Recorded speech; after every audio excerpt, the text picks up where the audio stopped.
It's the last business day of the week. Welcome to Business Incorporated, coming to you live from Lagos, Nigeria. I'm Chimeze Obi Iwago. On the program today, Zimbabwe's President Robert Mugabe causes a stir among fellow panelists at the World Economic Forum, claiming his country is the most developed in Africa after South Africa. South Africa is set to launch a state-owned bank out of its postal service. Plus, the World Bank asks Botswana to make details of its large mining contracts with companies public. Let's get started now. We begin with the markets, and here in Africa, the last trading day of the week saw the markets in Nigeria and South Africa go green at intraday. While the NSE index was trading up 0.16%, JSE was up 0.27%. The market in Kenya is still trading. However, it closed up 0.38% on Thursday. Meanwhile, Egypt is closed on Friday for weekend holiday, but was up 0.84% on Thursday. And the tumbling oil prices are weighing on European investors' sentiment on Friday's trading. Investors are also eyeing the U.S. job data as well as the French election.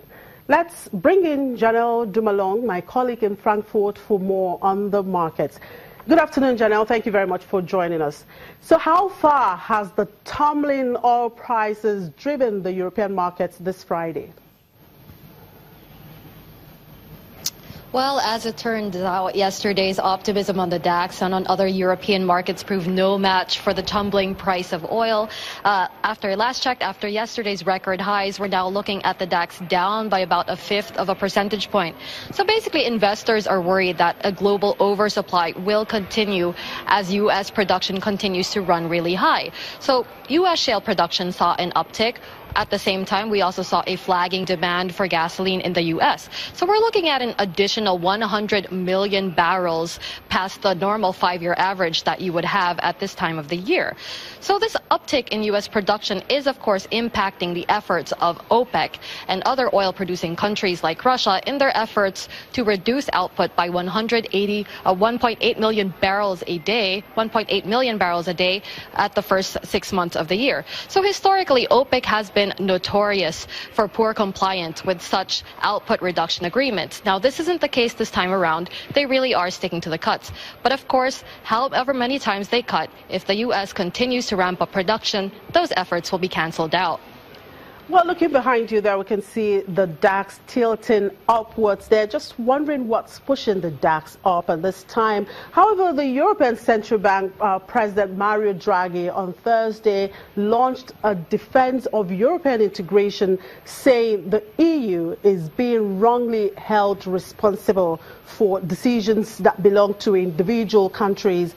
What is this all about, and how much interest do the markets have in Draghi's statement? Perhaps that's why we're seeing the DAX up there.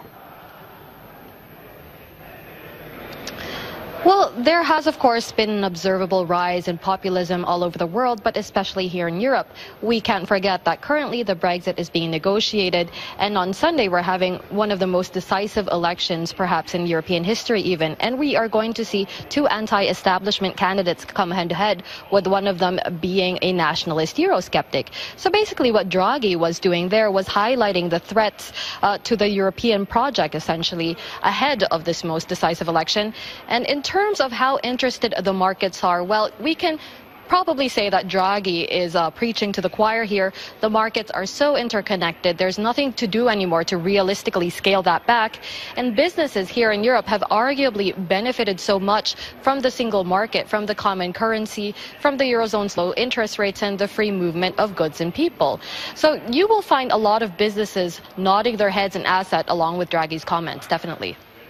Now, talking about businesses, the shareholders of Swiss agribusiness giant Syngenta have accepted a takeover offer of about $43 billion by China National Chemical Corporation.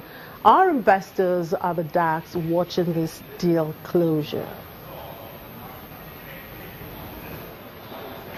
Well, the deal has certainly been noted over here. It's one of the 3 mega deals that's shaking up the agri-chemical and seeds industry, with the others, of course, being Dow Chemicals, merger with DuPont, and Bayer's $66 billion takeover of Monsanto. And they were curious to see whether this deal would clear regulatory hurdles as the industry moves towards consolidation. Obviously, there are some competition concerns there. But just last month, Margaret Vestager, the EU Competition Commissioner, said that she was confident that ChemChina was able to propose solutions to ensure that competition within the pesticides industry did not suffer. As such, the outcome of this was really rather clear to investors. So the green light for the merger didn't really surprise anyone here on the DAX.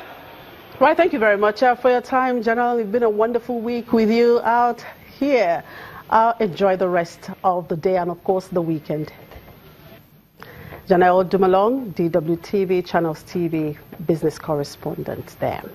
In the U.S., stock index futures pointed to a lower open on Friday as traders looked to the release of non-farm payrolls.